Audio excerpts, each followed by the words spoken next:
Hello everyone, welcome to my YouTube channel. चलिए आज हम बात करने वाले हैं इकोनॉमिक्स के एक कॉन्सेप्ट की। इकोनॉमिक्स का एक चैप्टर भी है जो फॉरेन एक्सचेंज रेट। क्या है ये फॉरेन एक्सचेंज रेट, क्या चाहता है ये, आज हम इसके बारे में डिस्कस करेंगे इस वीडियो में। चलिए सबसे पहले हम स्टार्ट करते हैं फॉरेन एक्सचेंज रेट का मीनिंग। देखिए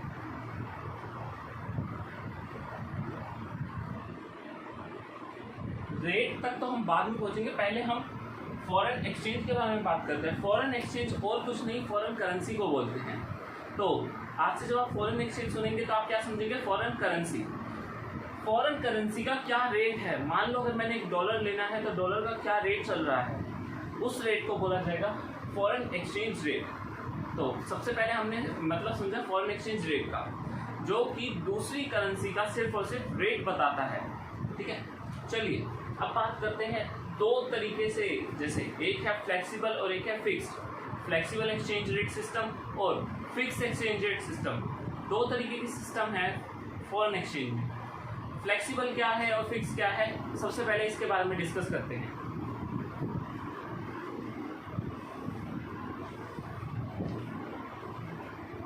चलिए मैंने बोला एक है फ्लेक्सिबल और एक है फिक्स्ड।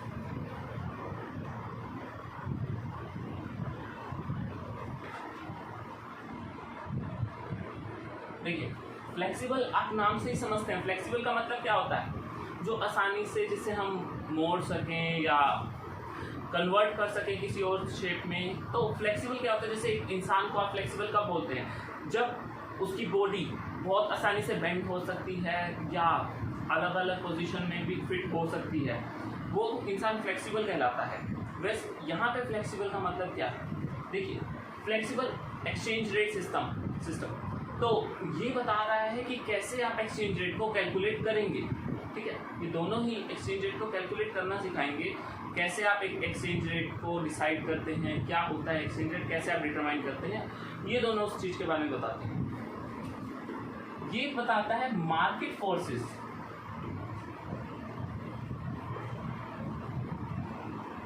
जब मार्केट फोर्सेस रेट डिटरमाइन करेंगी, मार्केट फोर्सेस क्या होती है? Demand and supply.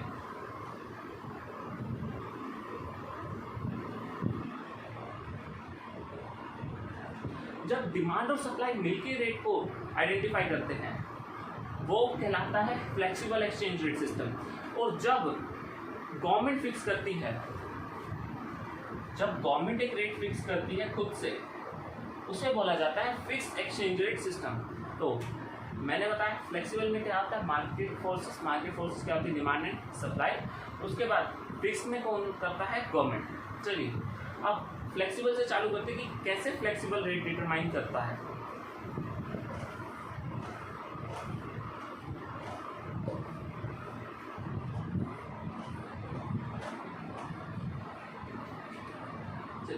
अब हम बात करते हैं फ्लेक्सिबल कैसे एक रेट डिटरमाइन कर सकता है।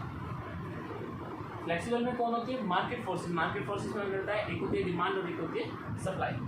चलिए डिमांड सप्लाई। आप लोगों ने पहले पढ़ा ही है। देखिए ये मैक्रो का पार्ट है और मैक्रो से पहले हमें माइक्रो ज़रूर पढ़ लेनी चाहिए। ठीक है, चाहे हम 11-12 की बात करें या फिर किसी और चीज़ में हमारे को ज़रूरत है इकोनॉमिक्स की, तो मैक्रो जब आप पढ़ रहे हैं उससे पहले आपको माइक्रो के कॉन्सेप्ट ज़रूर क्लियर होने चाहिए, अदरवाइज आपको दिक्कत ज़रूर हो सकती है। इसलिए मैक्रो से पहले माइक्रो ज़रूर ट्रीट करना। डिमांड होता है डाउनवर्ड स्लोपिंग का। क्यों होता है डाउनवर्ड स्लोपिंग का? चलिए सबसे पहले ये देखिए, ये तो वाई एक्सिस होता है, ये एक्स एक्सिस होता है, इसे ओरिजिन 0 भी बोलते हैं। और यहाँ पे आपकी क्वांटिटी, यहाँ पे आते हैं प्राइस। डिमांड क्या होता है? देखिए आप खुद कभी भी, आपने पढ़ा है नहीं पढ़ा मैं उसके बारे में बात नहीं करूँगा, आप खुद कभी सामान खरीदने जाते हैं, अगर सामान का प्राइस कम है तो आप ज़्यादा खरीदोगे, और सामान का प्राइस अगर बढ़ गया तो आप कम खरीदोगे। ये होता ही है। क्यों होता है, क्या इसका पीछे रीज़न है? देखिए पता तो है हमें, पर हम बता नहीं पाते।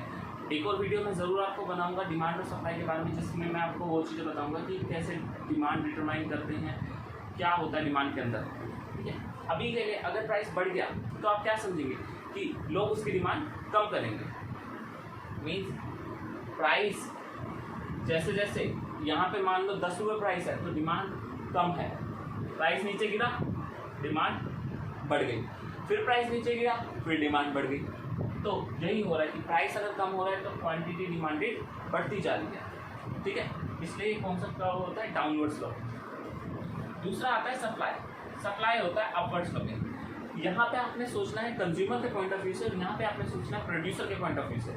देखिए सप्लाई, एक बात बताइए, जब आप सामान बेच रहे हो, मतलब आप दोनों बना के प्रोड्यूस करके बेच रहे हो, प्रोड्यूसर हो आप क्या चाहते हो, आपका सामान 10 रुपये का बिक रहा है, आप मान लो 100 यूनिट बेच रहे हो 10 रुपये के प्राइस पे, मान लो आपका प्राइस अब 12 रुपये हो गया, आप चाहोगे ना आप ज़्यादा से ज़्यादा बेचो, क्यों? क्योंकि आपको बेनिफिट ज़्यादा से ज़्यादा मिलेगा। तो जब भी प्राइस बढ़ता है तो सप्लायर क्या चाहता है, मैं सामान को ज़्यादा बेचूँ, तो इसलिए यहाँ पे सेम, यहाँ पे क्या आएंगे प्राइस, यहाँ पे आएगी क्वांटिटी। तो प्राइस अगर कम है वो कम बेच रहे हैं, प्राइस बढ़ गया वो कहेगा ज़्यादा बेचूँ, प्राइस 10 की जगह 100 हो गया वो तो कहेगा बेचो सामान, मेरे को बेनिफिट ही बेनिफिट है इस चीज़ में, सामान को बेचते जाओ। इसलिए सप्लायर क्या कहता है, अगर प्राइस बढ़ रहा है तो सप्लाई इंक्रीज होती है। ये रीज़न होता है कि सप्लाई क्या है, अपवर्ड स्लोपिंग का। चलिए, तो हमें पहले तो ये पता चला डिमांड डाउनवर्ड स्लोपिंग होता है और सप्लाई अपवर्ड स्लोपिंग। उसके बाद और चीज़ हम बात करेंगे, जब डिमांड बढ़ती है, इंक्रीज होती है, तो उसे बोल जाता है राइटवर्ड शिफ्ट। राइटवर्ड शिफ्ट इसका मतलब क्या है, डिमांड बढ़ गई, और अगर सप्लाई बढ़ती है, इससे भी बोला यही जाएगा राइटवर्ड शिफ्ट। सप्लाई अगर इंक्रीज हो रही है तो क्या होगा, राइटवर्ड शिफ्ट होगा। चलिए, तो डिमांड इंक्रीज होती है और ये सप्लाई इंक्रीज होती है, तो हमें पता चला क्या डिमांड इंक्रीज होना है, क्या सप्लाई। वैसे ही डिमांड डिक्रीज होगी,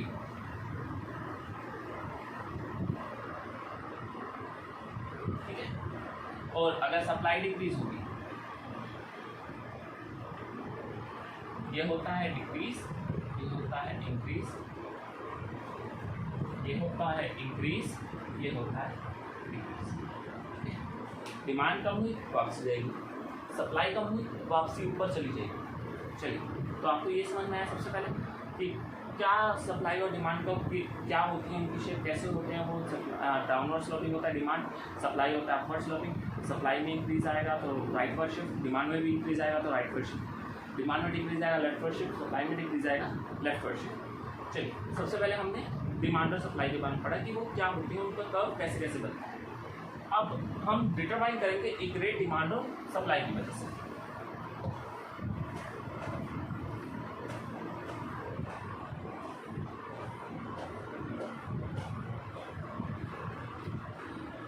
डिटरमाइन करने वाले हैं एक रेट, ये डिमांड कर्व है, ये सप्लाई कर्व। तो अभी के लिए रेट क्या है,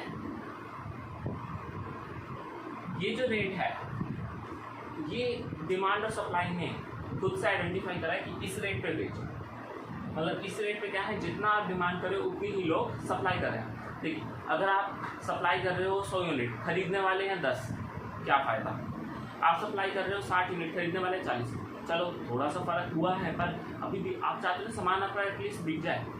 आप अब 45 बेचना चाहते हो, खरीदने वाले 46 हैं या 45 ही हैं, तो तब जाके आप कहोगे कि हाँ ये सिचुएशन थोड़ी सी सही है। और उस टाइम जो प्राइस होगा वही है प्राइस जो मार्केट फोर्सेस ने डिटरमाइन करा है, ठीक है। हम अज्यूम कर रहे हैं सप्लाई बढ़ गई, अगर सप्लाई बढ़ जाएगी, देखिए एक सिंपल सी बात है, आप लोग अगर डिमांड ज़्यादा करोगे, डिमांड ज़्यादा मीन्स आपके पास है 100 यूनिट जिन्हें आप खरीद सकते हो, पर आप खरीदना चाहते हो 1000, आपके पास खरीदने के लिए है एक्चुअल में सप्लाई है 100 यूनिट की, पर आपकी डिमांड है 1000 यूनिट की, तो क्या होगा, सिंपल सी बात है, प्राइस इंक्रीज हो जाएंगे। प्राइस इंक्रीज हो जाएंगे, तो जैसे ही प्राइस इंक्रीज होंगे तो किसकी वजह से हुए, जब डिमांड ज़्यादा थी। वैसे ही अब बेचने के लिए 1000 यूनिट है, खरीदने वाला कोई नहीं है, तो सप्लाई को क्या करना पड़ेगा, प्राइस कम करना पड़ेगा। जब सप्लाई ज़्यादा होती है तो डिमांड अपने आप ही कम हो जाती है, या ये नहीं बोलूँगा, डिमांड कम नहीं बोलूँगा, मैं बोलूँगा प्राइस अपने आप ही कम हो जाता है। ठीक है, तो अब मैं अज्यूम कर रहा हूँ मेरी सप्लाई बढ़ गई। ठीक है, अभी हमने थोड़ी देर पहले ही पता करा सप्लाई इंक्रीज होती है तो क्या होता है। अब जैसे सप्लाई इंक्रीज हुई, देखिए अब क्या हो गया, सप्लाई इंक्रीज होते ही ना ये पॉइंट आ रहा है जहाँ डिमांड और सप्लाई मीट कर रही है। देखिए प्राइस पहले ये था, अब ये हो गया, मतलब गिर गया। क्यों? सप्लाई बढ़ गई, क्योंकि खरीदने वाले कम हैं, सामान ज़्यादा है और खरीदने वाले कम है, तो प्राइस को तो कम होना ही था। ये चीज़ आपको समझ में आ रही है। उसके बाद अब क्या हो रहा है, एक और सिचुएशन, ये डिमांड है, ये सप्लाई है। मैं कह रहा हूँ डिमांड कम हो गई, डिमांड कम हो गई, मतलब लोग खरीदना नहीं चाहते, और जब लोग नहीं खरीदना चाहेंगे तो प्राइस क्या हो जाएगा, कम। पहले ये वाला प्राइस था P, देखिए अब लोग नहीं खरीदना चाहते, डिमांड लोगों ने कम कर दी, उसकी वजह से प्राइस गिर गया। तो ये सिंपल सा यही है कि जब आपकी डिमांड ज़्यादा होगी प्राइस अपने आप बढ़ेगा, सप्लाई ज़्यादा है प्राइस अपने आप गिरेगा, सप्लाई कम है तो प्राइस बढ़ेगा, डिमांड कम है तो प्राइस गिरेगा। ठीक है, ये चार चीज़ें।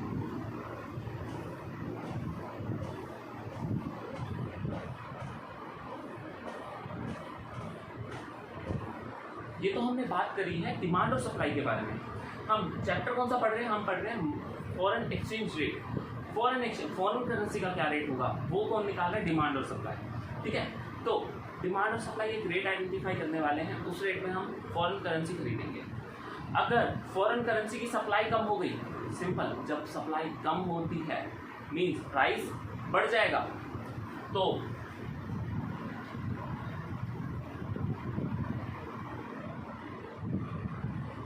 मैं बोल रहा हूँ, देखिए सप्लाई के बारे में अगर बात करें, सप्लाई या तो इंक्रीज होगी या डिक्रीज होगी। तो अगर सप्लाई बढ़ती है मीन्स फॉरेन करेंसी ज़्यादा अवेलेबल है तो उसका रेट कम हो जाएगा। तो सप्लाई अगर ज़्यादा है तो रेट कम, और अगर रेट कम होता है, मान लीजिए आपको पहले फॉरेन करेंसी खरीदने के लिए देने पड़ रहे 60 रुपये, अब रेट कम हो गया आपको 50 देने पड़ेंगे। आपने जैसे ही 50 दिए, ये लगा लीजिए आपकी करेंसी की वैल्यू बढ़ गई, डोमेस्टिक करेंसी की वैल्यू एप्रिशिएट हो जाती है इन केस ऑफ अगर सप्लाई इंक्रीज हो रही है। एप्रिसिएशन जिसे हम बोलते हैं इस चैप्टर में, एप्रिसिएशन ऑफ डोमेस्टिक करेंसी।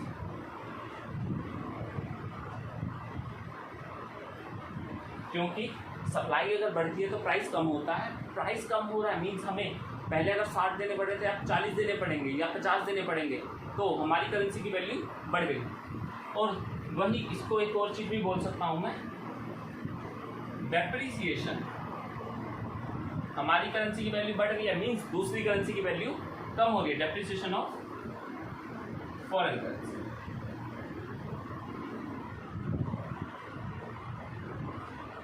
यहाँ तक क्लियर। इसके बाद हम बात करते हैं डिक्रीज। सप्लाई कम हो गई, सप्लाई कम होगी तो रेट बढ़ जाएगा, प्राइस इंक्रीज हो जाएगा। प्राइस इंक्रीज हुआ, अब मतलब 60 की जगह कितने देने, 70 रुपये देने पड़ेंगे। अब 70 रुपये देने पड़ेंगे तो हमारी करेंसी की वैल्यू क्या हो रही है, डेप्रिसिएशन ऑफ डोमेस्टिक करेंसी। अगर प्राइस बढ़ गया, 60 की जगह 70 रुपये देने पड़ रहे हैं, तो हमारी करेंसी की वैल्यू क्या हो गई, डेप्रिशिएट। और यही अपोजिट इसका क्या होगा, मीन्स हमारी करेंसी वैल्यू डेप्रिशिएट हो रही है तो फॉरेन करेंसी की वैल्यू क्या हो जाएगी, appreciate. Appreciation of foreign currency. तो हमने बात करी है सप्लाई बढ़ेगी तो प्राइस कम होगा, प्राइस कम होगा तो हमारी करेंसी की वैल्यू बढ़ेगी और दूसरी करेंसी की वैल्यू कम होगी। सप्लाई कम होगी तो प्राइस बढ़ेगा, प्राइस बढ़ेगा तो हमारी करेंसी की वैल्यू कम हो जाएगी और फॉरेन करेंसी की वैल्यू बढ़ जाएगी। ये अपोजिट होता है डिमांड में। अगर डिमांड बढ़ती है, डिमांड बढ़ेगी तो प्राइस बढ़ेगा, और अगर प्राइस बढ़ रहा है तो हमारी करेंसी की वैल्यू डेप्रिशिएट होगी और फॉरेन करेंसी की वैल्यू एप्रिशिएट हो जाएगी। यहाँ तक क्लियर। इसके बाद हम बात करते हैं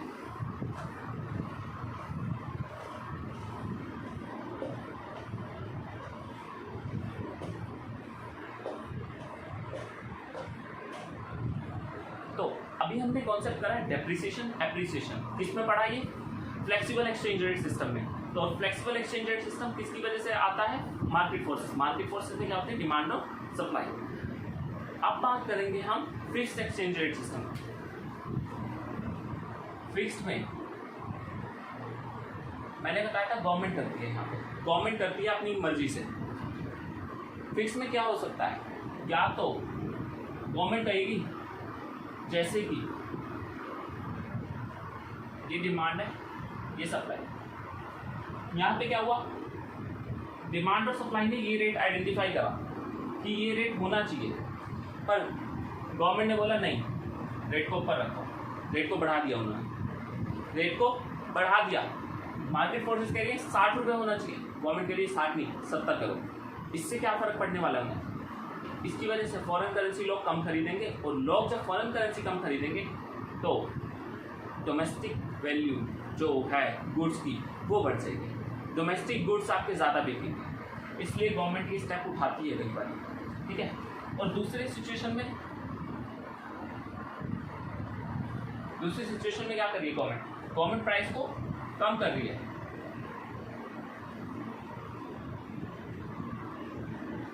डिमांड और सप्लाई ने आइडेंटिफाई करा ये रेट, गवर्नमेंट ने कहा नहीं कम होना चाहिए, गवर्नमेंट ने थोड़ा कम कर दिया, ठीक है।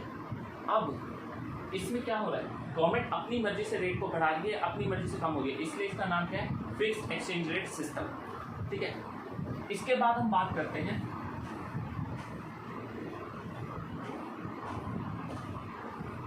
Gold standard system of exchange rate. Gold standard system of exchange rate क्या कहता है? ध्यान दीजिए, वो कह रहा है 1 ग्राम गोल्ड अगर 1000 रुपये का है, 1 ग्राम गोल्ड $100 का है, तो अब एक बात बताइए, $1 कितने रुपए का होगा? कैसे निकालेंगे? गोल्ड की वजह से, ठीक है। मान लो ये ए है, ये बी है, ये ए है और सी है, ए और बी बराबर है, ए और सी बराबर है, मीन्स बी और सी भी बराबर होंगे, ठीक है। मैथ का सिंपल अभी तक जो हम पढ़ते आ रहे थे, ए और बी बराबर है, ए और सी bराबर है, तो बी और सी भी बराबर होंगे। बी और सी क्या है? 1000 रुपये इज इक्वल टू $100, तो 10 रुपये इज इक्वल टू $1। तो कैसे निकाला? गोल्ड की हेल्प से निकाला कि गोल्ड एक मीडियम लिया हमने, गोल्ड की वजह से हमने फॉरेन करेंसी का रेट कैलकुलेट किया। तो ये कहता है gold standard system of exchange rate.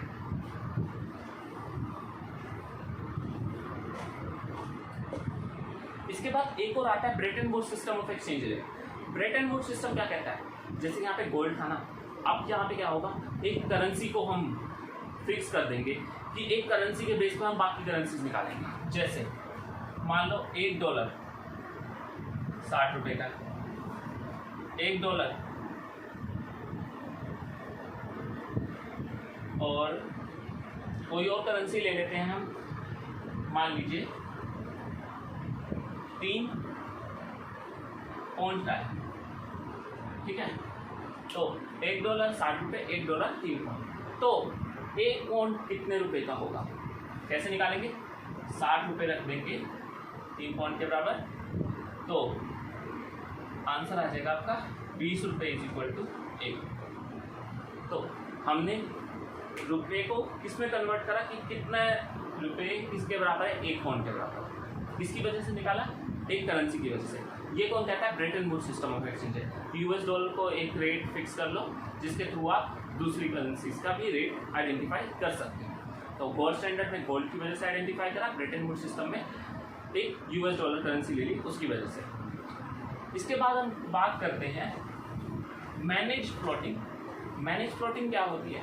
जब गवर्नमेंट RBI कोई स्टेप लेता है, करेंसी में चेंजेस करता है, या तो बढ़ाता है या तो कम करता है, उसे बोला जाता है मैनेज फ्लोटिंग। मैनेज फ्लोटिंग में एक आती है डर्टी फ्लोटिंग। डर्टी नाम से ही समझ आ रहा है कुछ गलत है, गलत। अब देखिए ये हुआ था, अभी हमने पढ़ा था, ये डिमांड ये सप्लाई, रेट ये होना चाहिए, गवर्नमेंट ने ऊपर कर दिया, तो एक्चुअल में ये गलत है। आप खुद देखिए, गवर्नमेंट ने दूसरी करेंसी ना लेने के लिए, मतलब अपने गुड्स ज़्यादा बिके इसके लिए दूसरी करेंसी का रेट बढ़ा दिया, ताकि पब्लिक दूसरी करेंसी ना ले। क्योंकि अगर रेट बढ़ा देंगे तो सब लोग डिमांड अपने कम कर देंगे। कहते हैं ना, प्राइस और डिमांड में इन्वर्स रिलेशनशिप होता है। अगर प्राइस बढ़ गया तो डिमांड कम हो जाती है। लोग क्या खरीदेंगे? लोग खरीदेंगे डोमेस्टिक गुड्स। तो ये एक तरीके का गलत स्टेप है जो गवर्नमेंट लेती है, तो दूसरी करेंसी की वैल्यू कम करती है, जिससे इसलिए इसे बोला जाता है डर्टी फ्लोटिंग। ठीक है, तो ये मैनेज फ्लोटिंग का पार्ट होता है। एक और रह गया, हम एक और कॉन्सेप्ट के बारे में बात करते हैं जो कहता है कि क्यों हम डिमांड करते हैं फॉरेन करेंसी। सिंपल है, अगर आपको दूसरी कंट्री के बंदे को, मान लो लोन लिया था आपने उस कंट्री से, उसको पैसा देना है, तो आप ये तो नहीं कह सकते ना, हाँ भाई आप इंडियन रुपी ले लो, आप जाके कन्वर्ट कराना अपनी करेंसी में और उसको चार्जेस भी पे करना। वो क्यों एग्री होगा इस चीज़ के लिए? तो वो कहेगा नहीं, मुझे मेरी करेंसी में दे दो। तो अगर उसको हमें उस करेंसी में पैसे देने हैं तो हमें उस करेंसी की डिमांड करनी पड़ेगी, नहीं करनी पड़ेगी? तो जब भी हमें दूसरी करेंसी में पैसा पे करना है, मतलब दूसरी कंट्री के बंदे को पैसा देना है, उस केस में हमें क्या करना होता है? हम फॉरेन करेंसी की डिमांड करते हैं। जैसे हमने कोई बंदा बुलाया था बाहर से, हमने कहा कि एक काम करने के लिए आप आओ, हम आपको पैसे पे करेंगे। तो जब हम इनकम देंगे उसे, हम अपनी कंट्री की करेंसी में देंगे, उसकी कंट्री की करेंसी में देंगे, तो तब भी हम दूसरी कंट्री की करेंसी डिमांड करेंगे। तो जब भी मेरे को पैसा पे करना है दूसरी कंट्री को, तब मैं क्या डिमांड करूँगा? Foreign currency. तो फॉरेन करेंसी कुछ नहीं है, डिमांड क्यों की जाती है? जब भी क्या होता है, मेरे को बाहर वाले बंदे को पैसा देना है। और फॉरेन करेंसी की सप्लाई कैसे बढ़ती है? देखिए, जब बाहर से कुछ आएगा, जैसे हमने लोन लिया, लोन लेंगे तो मान लो ऑस्ट्रेलिया से अगर लोन लिया, ऑस्ट्रेलिया अपने ही तो ऑस्ट्रेलियन डॉलर में ही तो देगा। ये थोड़ी है वो इंडियन रुपी में कन्वर्ट करा के लोन देगा हमें, ऑस्ट्रेलियन डॉलर में देगा। ऑस्ट्रेलियन डॉलर में लोन दिया तो हमारी कंट्री के पास ऑस्ट्रेलियन डॉलर का रिजर्व बढ़ गया। तो ऐसी ही सप्लाई बढ़ती है। जब भी बाहर का बंदा हमें अपनी करेंसी देता है, प्रोवाइड करता है, तब उसकी सप्लाई इंक्रीज हो जाती है। तो ये चैप्टर था आपका फॉरेन एक्सचेंज रेट से रिलेटेड। अगर वीडियो पसंद लगी तो प्लीज़ लाइक कर देना और चैनल को सब्सक्राइब कर लीजिए। आपको जो भी लेटेस्ट वीडियोस में डालता रहूँगा उससे रिलेटेड अपडेट्स मिलते रहेंगे बेल आइकन को दबाने के बाद। और अगर आपको कोई क्वेरी हो इससे रिलेटेड, आप प्लीज़ कमेंट सेक्शन में बता दीजिएगा मेरे को। और कोई और दिक्कत हो तो आप मेरे को इंस्टाग्राम पे भी मिल सकते हैं, वहाँ पर भी बता सकते हैं। होपफुली आपको वीडियो में जो मैंने आपको समझाया वो समझ आया होगा। कोई भी ऐसी क्वेरी आती है, कोई भी आपको कोई और टॉपिक समझना है, मेरे को ज़रूर बता सकते हैं। Thank you so much for watching this video.